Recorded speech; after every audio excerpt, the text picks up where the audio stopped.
It is Talking Reds, it is Neil Atkinson, and it is Craig Hannan joining you to look ahead to the game between Liverpool and Arsenal tonight in the Carabao Cup semi-final. Under the lights, all the other hits that you'd expect to look forward to in this one against Arsenal. As I say, I'm joined by Craig, whose mug there was very jaunty indeed. Craig, give me some more on that mug. It's the biggest mug in the cupboard. One of those mornings. It's I not understand mine. It's that. Rebecca's. But What are yeah, those it's drawings there, like little flowers. turtles? It's flowers.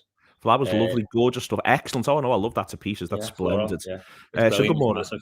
So good morning, everyone. We'll do predictions for tonight. We'll talk about what we think about the Carabao Cup and we'll go from there. But there's one thing, Craig, that marks out our days, and I'm not talking about a constant stream of lies from the Conservative and Unionist Party. Instead, I am talking about the uncertainty that surrounds practically everything from day to day. So everything that we do has an unbelievable level of uncertainty about it, up to and including the fact that Arsenal are saying that because of COVID cases, they're not quite clear what they're going to do tonight. We'll come on to that in a minute or two.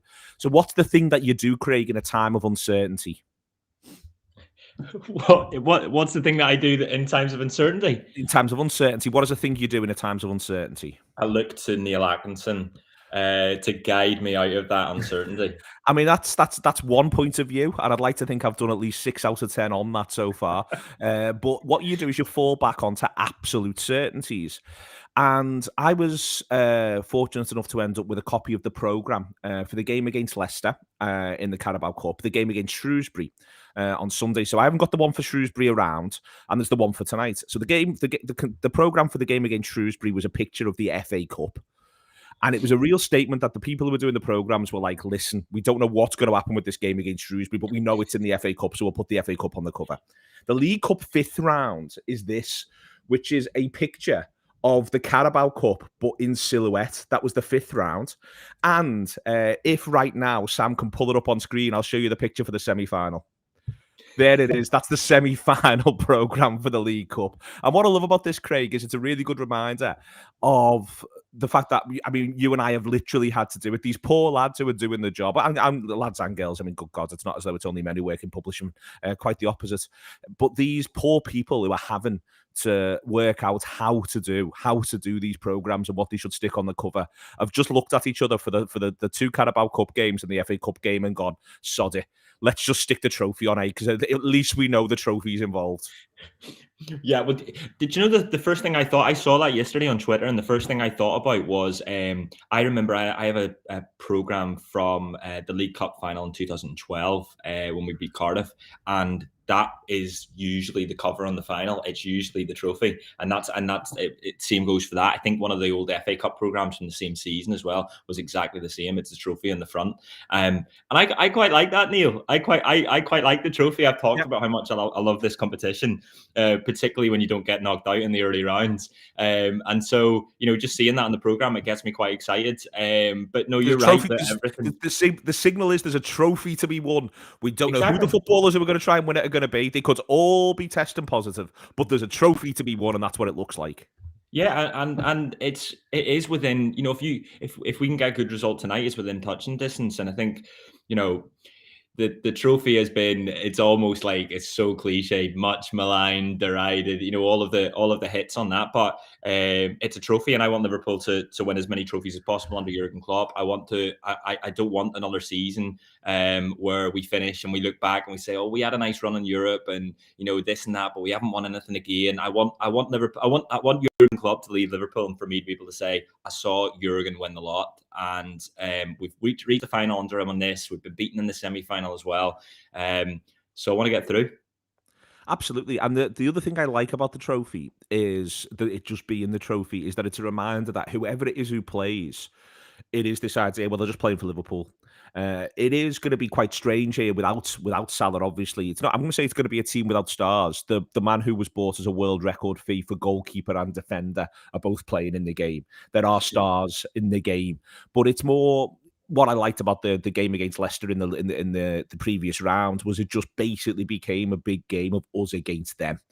And that's the way in which I'm looking at tonight as well. It is very much a big game of us against them. Absolutely everything on the line, us against them from minute one. I can't wait to bounce into that ground. I can't wait to hear the ground be on one, because tonight it is solely about one thing. It's us against them. And we've got to make sure that we get the best possible lead we can to take to their gaff. Absolutely, and one of the things that I've taken from this season so far is that I don't actually really care who I see on the pitch. In the, of course, I want to see Salah, I want to see Mane, but I'm not walking into this ground going, "Oh no, we don't have the two of them tonight." Obviously, Arsenal are missing Partey and El Neni, I think, are the two. But for us, I think the thing that this season's proved is that there's a squad there that can be trusted, and not just the 11 every single week. And the likes of Minamino, for instance, I'm excited to see tonight. He's not necessarily someone that I'd look at in the league and go, yeah, I want to see him week in, week out. But I think throughout this competition, we've seen moments, and he's enjoyed these moments, none less against Leicester at the end. And so there's little sort of storied aspects of the squad that make the cup competitions even more exciting for me this season. So and I'm sure we will talk about the lineups at some stage. But for instance, if I see Kelleher out there instead of Alisson, I'd rather Alisson, obviously. But if I see Kelleher, I trust him. And it's the same goes throughout the entire squad. We can talk about the lineups. The first thing I'd point out is that Arsenal are still not necessarily absolutely certain to play the game, if you want to talk about our certainties. Arteta made a few noises. Now, I would have thought that if it was going to be cancelled, it would have been noisier yesterday. They play with a number of changes against Nottingham Forest at the weekend, and there's a fighting chance it could be really quite a similar lineup to the one that goes to Forest. There was a couple of injuries around there as well for that side. Obviously, the missing 4 at the African Cup of Nations. It may well feel like El Neni's not a big deal, but I think he may well have stepped in at the weekend, and they don't have the option of him. My point here, Craig, is there's something else as well, I think, about this Arsenal side. Unless they're going to do it quite differently tonight, the way they play football, I think, suits us. I think we've seen that. I thought they played well at Anfield earlier in the season, but they still got beat 4-0. And the other thing about that is I think the way they play football in terms of and where we get to hurt them. Ironically, they could possibly be the only side in the country where it suits us to actually have the lads who haven't gone to AFCON up front. Because what Jota and Firmino show brilliantly is they're absolute pressing monsters. And Arsenal, the way they play through the back, don't like to be pressed.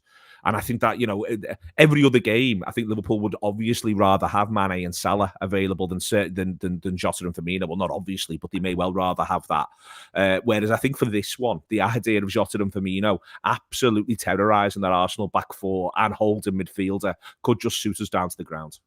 Yeah, a few things on that. I have not watched Arsenal every week throughout the season, but I've watched them at different points, and I've seen a different Arsenal every time. And sometimes I've seen a different Arsenal in different halves. So the City game's the prime example of that. First half, I was so impressed by them. How they played out from the back, how they pressed, and just you could see you could see Arteta's imprint. You could see almost what he wants from this team, and then you see what happens in the second half. In moments, they were just dreadful. Game management awful. And then obviously I watched the Nottingham Forest game as well the other night, and that they've got players missing. I think Smith Rowe, apparently, I know he was injured the other day. Apparently they're keeping him for this one. Same with who's the fullback that's quite good. Tomiyasu. Yes, apparently same for him. So I think Arteta is probably overplaying the. This is just my guess. That he's overplaying the sort of the players that are missing based on the players that were missing at the weekend. But I think you're right. I think that we can absolutely get at these, and that's what I'm trying to get. The point I was trying to get across previously was that despite not having Salah and Mane, I feel like we could still score 3 in this game, and that's what we should be aiming for. We should be aiming to sort of hurt them in this game, because the Emirates will be a difficult one. It will be under the lights. They're out of the FA Cup. It's their one chance of a trophy. It's a big game for them. All of the hits on that one. So I'm just bang up for it. Like I'm bang up for it. I'm bang up for that it's Arsenal. I wanted it to be like a sort of traditional big team in my head. We've got Chelsea waiting in the final if we can get there. Like throughout the competition so far, we've been able to see sort of new faces, and we've seen more of those faces than we maybe would have liked recently with injuries. But I'm excited to sort of see the mix and match of the Fabinhos, the hopefully a Van Dijk, Alisson maybe, along with, for instance, the Minaminos, maybe a Curtis Jones back in there. Just I'll go through let's go through the side. I think he's made relatively clear he expects Alisson to play this one, and then play Brentford. I suspect then Kelleher would come back in for the second leg, which might seem a bit counterintuitive, but I don't think he wants the game against Alisson going in the game against Brentford completely cold, which makes a degree of sense. There's also been noises that Arnold is back in full training, available for selection. He's got a bit of a headache left-hand side. Shimikas up against Robertson, and Robertson plays the FA Cup game. Van Dijk is in there. Kanate is in there. Matip was on the bench for the FA Cup game. Just starting at the back, Craig. What back five, including the goalkeeper, are you expecting? I suppose it all determines whether Trent's back, and whether the Robertson injury at the end of the game is as severe or isn't. Really, I'm hoping it's just a bit of a knock. I'd go as strong as possible in there in terms of Robertson and Trent, and do the fullbacks. I'd have Alisson as well. I'm interested to see what he does for Van Dijk, because obviously he plays at the weekend, but I think he just goes for it in this one, and then looks at one of Kanate or Matip. What are you doing in defence? Because I've seen a lot of people talking about Tsimikas, and I don't know whether that's just a case of rotation. Again, he's another footballer that we trust. But what are you doing in terms of the back five? I would go for tonight. I would go first choice. What I think he deems first choice. I think it's a real shame if Gomez isn't available, because I think Gomez getting some of these games would have been no bad thing. But if he's had a recurrence of another injury, then I would ideally pick Gomez with Van Dijk, with Robertson, and with Arnold and Alisson at the back. That's the way that would be, ideally that's what I would drop in. But because I just think we need Gomez as an option at some point soon. I actually think we've missed him at times. But the flip side is, I think if Gomez isn't available, then I think you go Matip, with the idea that you can freshen it against Brentford if you want. I think the other thing about this is it's 5 subs as well. So if you've got some concerns about legs of either Arnold or Robertson, you can look to pull them off on 60 if you want to do that too. And then on top of that, you've then got the idea of maybe actually ironically going a little bit weaker for the second leg, if that's what your choice is. I think tonight there's a real opportunity to build a lead. So I will go first choice back five with Fabinho in front, with Henderson in there as well. One other in the midfield, and then I will pick, if he is available, Minamino, obviously Firmino and Jota, and then one more. I think there's an argument to maybe do Jota left, Firmino through the middle, and maybe give Cade Gordon 55 minutes on the right-hand side. And I'd probably pick Chamberlain in the middle of the park. But if Jones is fully fit, then I think we ran him into the ground against Shrewsbury. He looked shattered towards the end. He hasn't had enough football. But if Jones is fully fit, I wouldn't be averse to seeing Jones for an hour, off the basis, again, you get 5 subs, so then you've got Milner, Chamberlain lined up to come off the bench. Yeah, I don't see Gordon getting it. I think if Minamino hasn't started at the weekend, then he doesn't start at this, I'm sort of scratching my head. He wasn't on the bench. He wasn't on the bench at the weekend, so I don't know if he's been reported as having a little bit of an injury. So it's just where his fitness is. My point is that if that Minamino isn't quite 100%, I wouldn't be averse to seeing 55 minutes, because I think Jota suits the left more. But Minamino plays left, Firmino through the middle, and then Gordon on the right. I think if you then change that for the last half an hour, then fine. Is my outlook, I mean, in terms of the midfield, I'd definitely do Fabinho and Henderson, and then I'd maybe look at Jones, because I think we're going to have to get more minutes under his belt. He obviously has the full 90, I think, at the weekend, and I think he just looked a bit rusty. There's the other option of Chamberlain in there as well, where I mean, I love putting players in against their old club, and we've seen him score against Arsenal, and he was great against them in the 4-0. Yeah, that's right. Yeah, he was really good. So I'd do that. I've seen a couple of people in the comments saying about Kelleher deserving it, and I mean, I really, really like Kelleher. As I said earlier, first and foremost, we trust him, and that's the best thing you can ask of a number 2 goalie. But I just think we just go as strong as we possibly can. We take as few risks as we can in this tie, because, like I say, we're so close. We're so close to potentially getting a trophy under our belt, and early as well. And what that can do then for the FA Cup run, what it can do for the European Cup as well. Just having that in your back pocket will do us really good. So I've seen a lot on Kelleher. I love him. I really, really like him as a footballer. No, so Ryan's right in the comments. Sorry, by the way, Minamino did come on at the weekend in the FA Yeah, Cup yeah. against Shrewsbury. Sorry, my brain wasn't working there. Sorry, Ryan. Sorry, everyone watching this one. So yeah, he's available.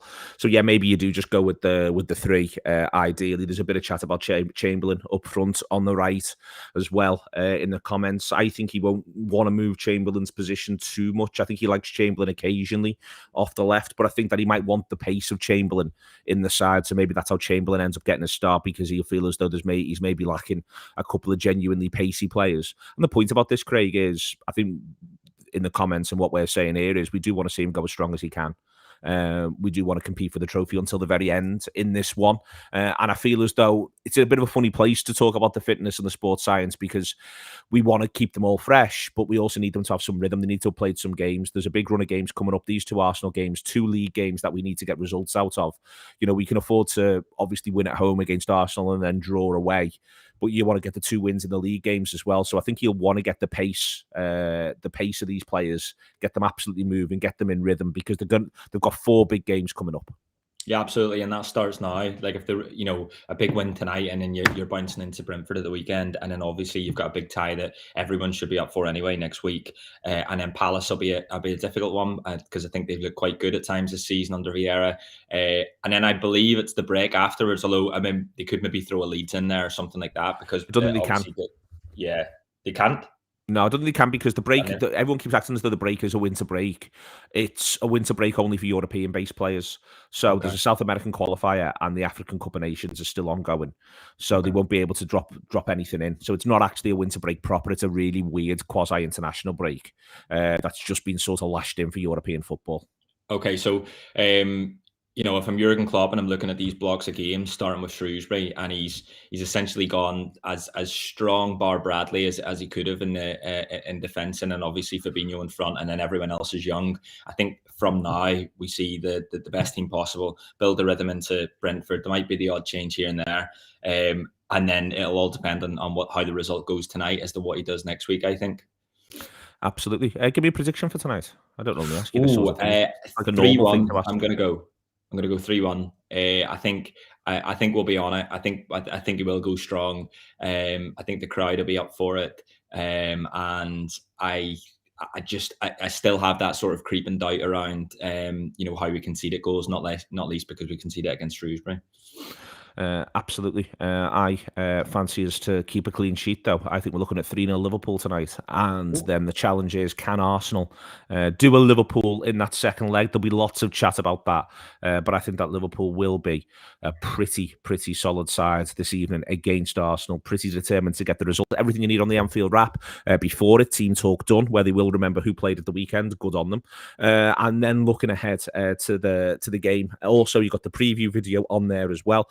After the match, we'll have post-match stuff from round Anfield. Pink and post-match Pint, both to come for you as well. It is the Anfield Wrap. Everything you need audio, everything you need video, everything you need written. Download our app. Use our free tokens. Enjoy everything that we've got there for you. Take it easy and see you soon.